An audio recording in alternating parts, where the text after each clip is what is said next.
Hoy tenemos como invitado a Mahatma Das. Mahatma Das es un gurú, un líder espiritual y maestro dentro de la Sociedad Internacional para la Conciencia de Krishna. Es conocido por sus enseñanzas sobre la conciencia espiritual y la práctica del Bhakti Yoga, que es la devoción y el amor hacia Dios, hacia Krishna. También es autor de libros como Japa Transformations, The Art of Forgiveness, The Art of Forgiveness Workbook y Your Best is Good Enough. Mahatma ofrece conferencias y seminarios alrededor del mundo para promover la vida espiritual y los valores de la conciencia de Krishna. Acompáñanos a descubrir sobre su vida, su misión y su camino. Welcome and thank you. My pleasure. We are honored. Happy to be here in your new house. Thank you. Well, this is Oscar, my partner, and a great friend, and everyone here knows Mahatma. But for those who doesn't know you, we would like you to share a little bit about you. Okay, well, when I was 19, I read a book called Bhagavad Gita, which is the essence of all the wisdom of India, and it changed my life. I was a university student, and I had a lot of questions about life, like who am I, and why am I here, where did I come from, what happens after death, and Bhagavad Gita answered all those questions. And I was not pursuing a career because I couldn't pursue a career unless I felt I knew why I existed.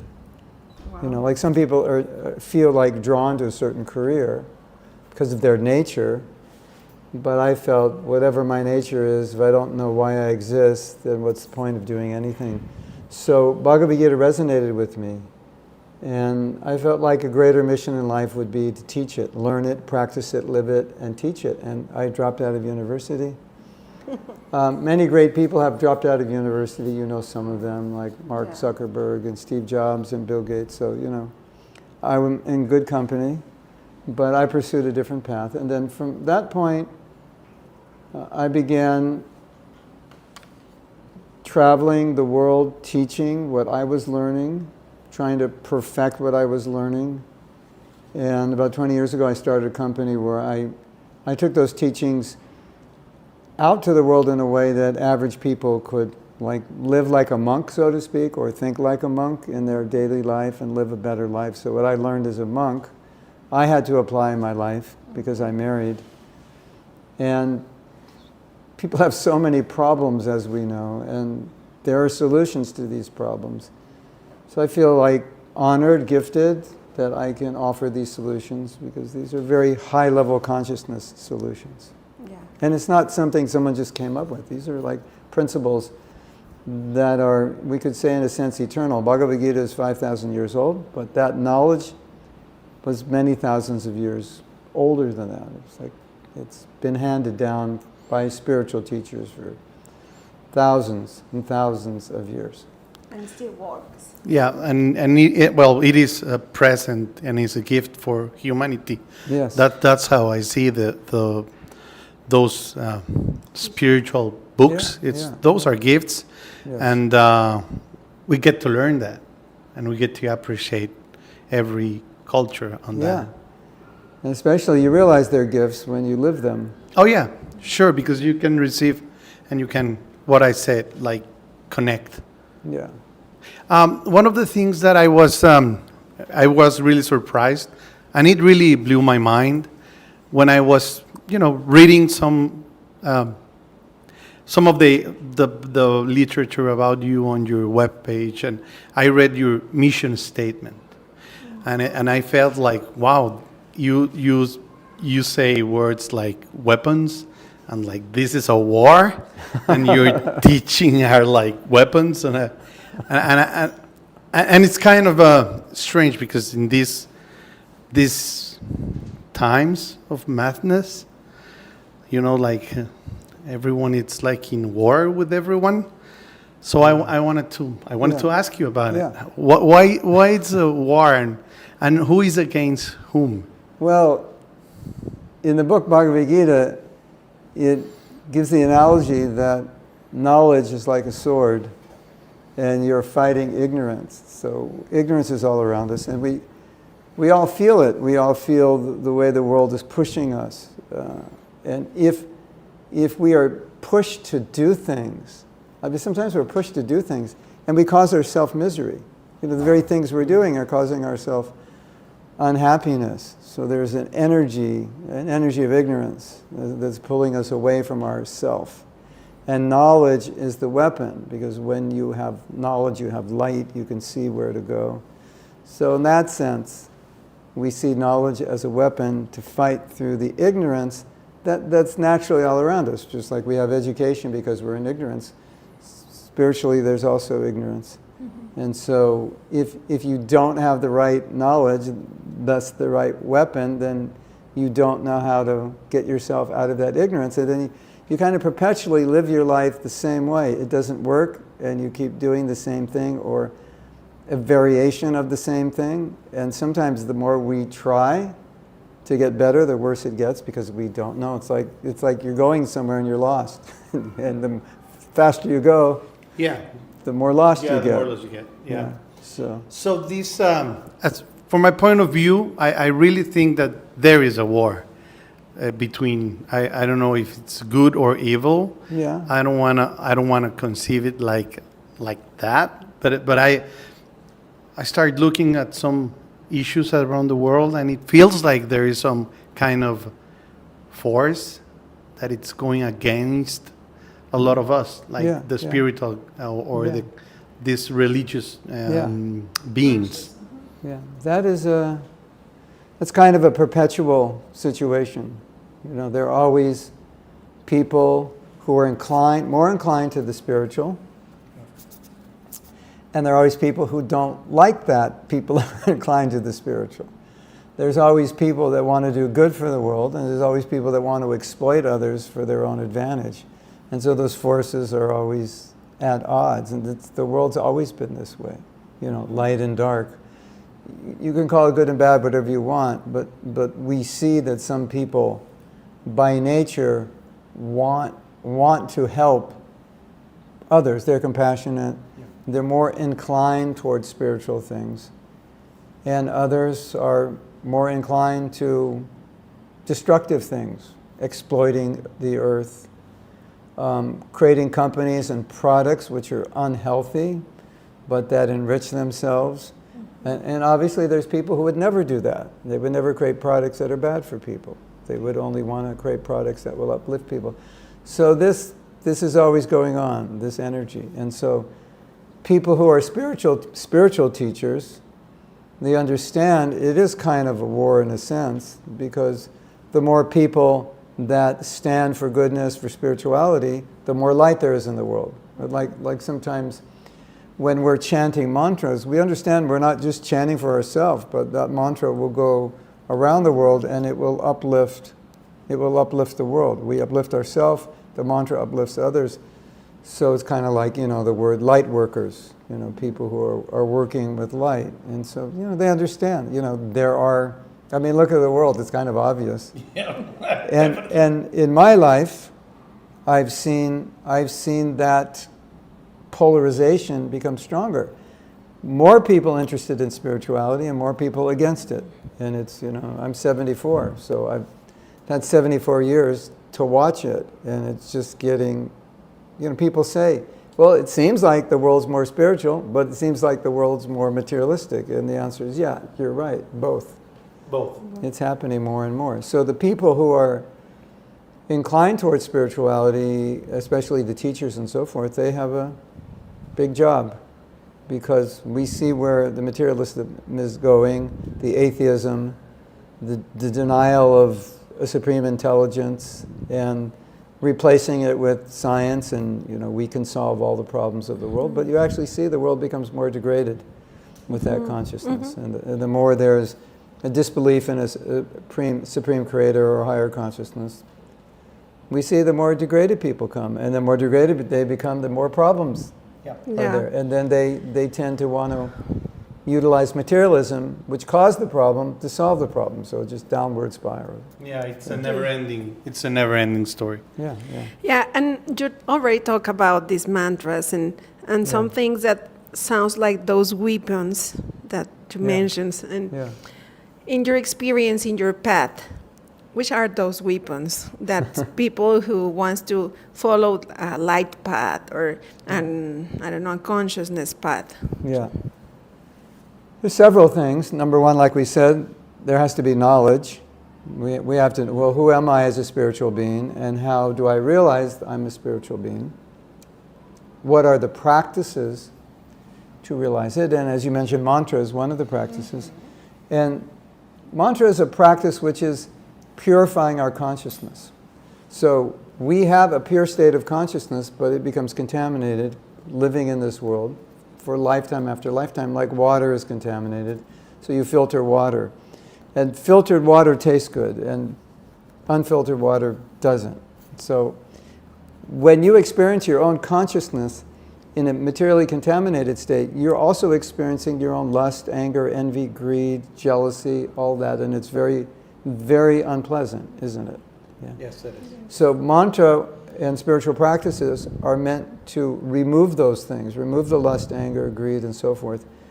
And then your pure spiritual awareness, your God consciousness, we call Krishna consciousness, it shines forward. And within that consciousness, there is a manifestation of divine qualities because we're all spiritual beings. So it's like, it's so beautiful, we all have divine qualities. Mm-hmm. All the divine qualities God has, we have, because we're created in His image, we're part of Him. And so when you awaken spiritually, those qualities begin to manifest. Now, just imagine a world in which people are manifesting kindness, forgiveness, compassion, tolerance, benevolence, patience. Like, that would be an amazing world. An amazing world, yeah. And a world in which people are manifesting lust, anger, greed, envy, etc. It's not a good world, and you can't expect it to be a good world just by material advancement. So that's the importance of spiritual practice, not only for ourselves, but for world. For world. And we're all affecting the world. Like, for example, I teach a course on forgiveness. So people often have difficulty with resentment. So I ask a simple question. Does the world, these are people coming who have issues with resentment. They can't give up. So I ask, well, does the world need more forgiveness or more resentment? And of course they say, well, it needs more forgiveness. I say, okay, so you don't want to give it more forgiveness? You say, I can't let go. Yeah. And I hear you, and I can't stop thinking about, well, if this is so, and the answer is in every one of us, because I truly believe that forgiveness and love and compassion, it's a set of qualities that we all have inside. Yeah, we do. So how, I understand these weapons, as you call it, like we do meditation, we do some chanting, and we do some, some medicine, plant medicines, and we can get there. But how can, in your point of view, how can we make it bigger? How can we spread this? I don't know if it's like a health issue. I truly believe we are like a sick society. Yeah, we are. How can we deal with that? The answer is easy. We have to become healthy ourselves. And this is just my personal experience, because I've been doing this since I was 19. So I've had a lot of time to work on myself. And as I've improved, as I've become more purified and more what we call Krishna conscious, God conscious, I've seen the effect it has on other people, because I'm becoming more of a beacon of light. And so, as when I was younger, I had the experience of being with people more evolved, and how that just lifted me up. And then as I became more evolved, it became more and more obvious to me that my realization of my practice, my personal integrity, who I was as a person, was the most important thing as a teacher. And that I could never get people to do what I'm not doing. I could never get people to be who I'm not, even though I could give them the knowledge. So that's first and foremost the most important thing, that we have our own spiritual daily practice, that every day we're getting better. And as you said, the manifestation of these divine qualities, the more they're manifesting, the more it's affecting people positively. So now if there's more of us who are elevating ourselves spiritually, there's more light in the world. If we're just little lights, then there's a lot of darkness. So that's number one, the most important thing. And I think a lot of people are looking for solutions outside themselves. Like we have to change some law or whatever. That may be useful, but it's not fundamental, because we can change things externally, but if we ourselves are contributing in some way by the lack of proper consciousness, it's not going to solve the problem. So for myself, for example, I chant this mantra, Hare Krishna, Krishna Krishna, Hare Hare, Hare Ram, Ram Ram, Hare Hare.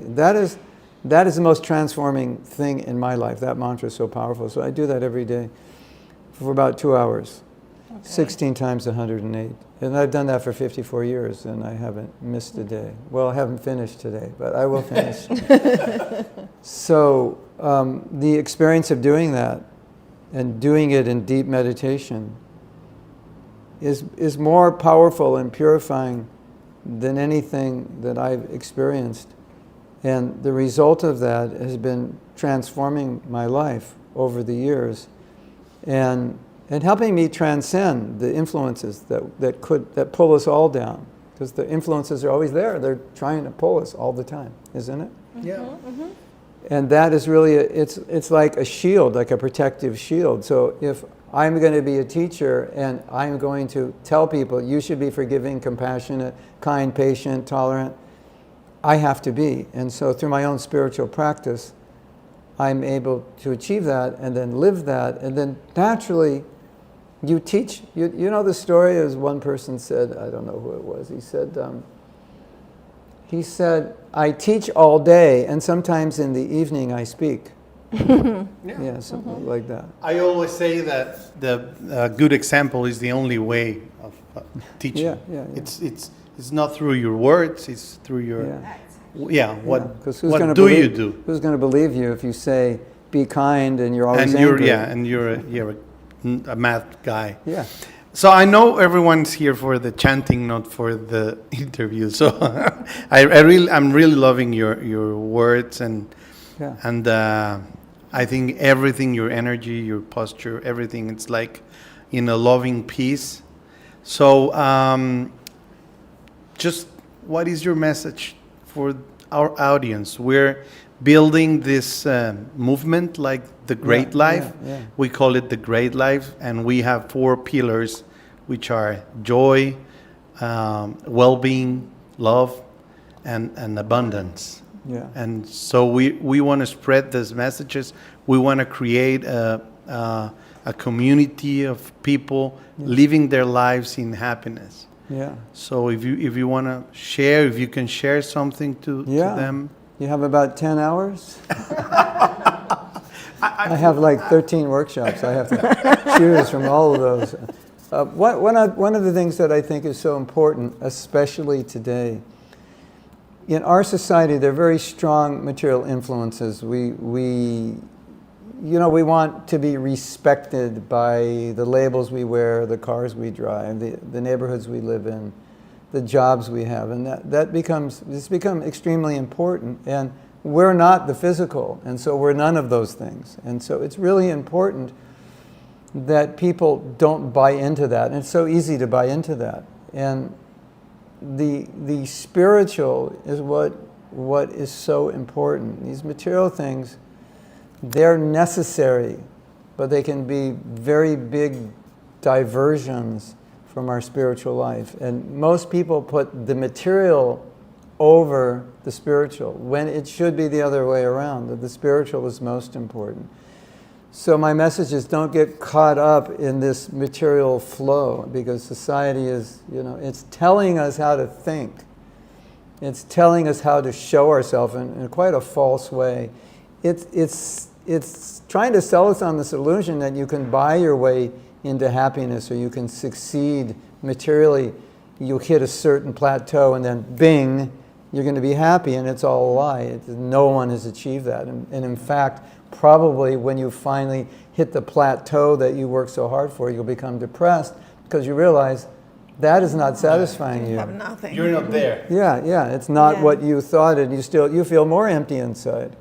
So I think it's extremely important that people not only understand this, but practice it and understand it deeply, that what is most important is your spiritual life. What is going to make you the happiest is your spiritual life. We are spiritual beings, and life is meant for realizing that. That's the whole point, self-realization, God-realization.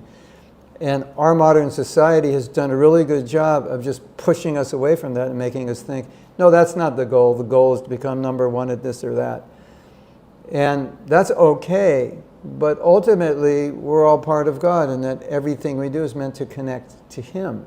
Whatever success you want materially, at least connect it to Him, and then it will achieve perfection. But if it's just for yourself, you're going to let yourself down. You know, when I was young, I had a really amazing experience because I grew up near Beverly Hills, and you all know about Beverly Hills. Mm-hmm. But above Beverly Hills, there's a place called Bel Air. It's even richer. You know, it's up in the mountains, and the homes are like amazing. And so I worked for a drugstore, and I would deliver drugs. People would call up drugs, whatever they needed, toothpaste, you know, whatever. Yeah. And the higher I got up and the wealthier I got up, I perceived that people seemed less happy. And I was just 16, you know, so what did I know? But I could see that. And later on in my life, I had opportunities to travel in Mexico and do some missionary work with very simple people, and they seemed a lot happier. Mm-hmm. And then I have an amazing experience. I used to take tours of India, and I'd love to go to villages. Because the village life in India, it's pretty diametrically opposed to our life here in its simplicity. So you have a family living in one hut, which is about 3 or 4 meters by 3 or 4 meters. Wow. And so that's the living room, the dining room, the kitchen, the bedrooms, you know, all their, and everything's in the rafters, right? And then they have a little backyard, which is actually more their kitchen, you know, they cook outside. And the reason I like to bring people there is we're bringing people who are living quite a nice life in the West, and we're going into this village, which is like extremely simple, and the way these people are living is extremely simple. And so if you just look at how they're living, from your Western perspective, you would say, oh, these people are not happy. So when I bring the group in, I say, just look at their face. Look at their surroundings, look at their face, and you'll see it doesn't match, because they have big smiles, they're so happy to see you, they welcome you into their homes. And you're thinking, like, there's like something wrong with this picture. You're supposed to be depressed and miserable, but I'm the one who's depressed and miserable, and I got a big mansion on top of the hill, and you have a little hut, and you're happy. And I love to bring people to this, because I don't have to say anything, because it's obvious. And people really, you know, they get time to deeply introspect when they see that, because it's an experience. It's not just something they read in a book that you'll be happy if you live simply. So I think from my experience, everybody understands this, but society it's pushing us so much to think that if I just get ahead of my neighbors, or if I just get upward mobility in my corporation, or if I just get another zero on my bank balance, better salary, then I'll reach it. And everybody knows it's not true, but still everybody's doing it. And I think those who want to be spiritual really have to be able to work through that and see that, and be true to themselves, because they know it. But it's so easy, isn't it, to go shopping and think, well, I'll buy happiness in a product. No, you won't. You will be happy when you connect to yourself spiritually. You will be happy when you're forgiving, when you're kind, compassionate. Not when you go out and buy a lot of stuff. It doesn't work, but we're caught up in that, you know. So that's my message, you know. Give attention and energy to your spiritual life. That's good for you, and it's good for the world, and we need more people doing that. And this world is going to try to just cover you, right? Yeah. That sounds like an invitation. Yeah. Yeah, and we want to thank you. Thank you from our heart, in the name of Oscar and I, La Gran Vida, from my family. You has been such a blessing in our life. And I hope to see you soon over here. Yeah, I'd love to be here. Thank you. Thank you. Thank you. Thank Muchas you. gracias a todos. Gracias a todos. Nos vemos la próxima.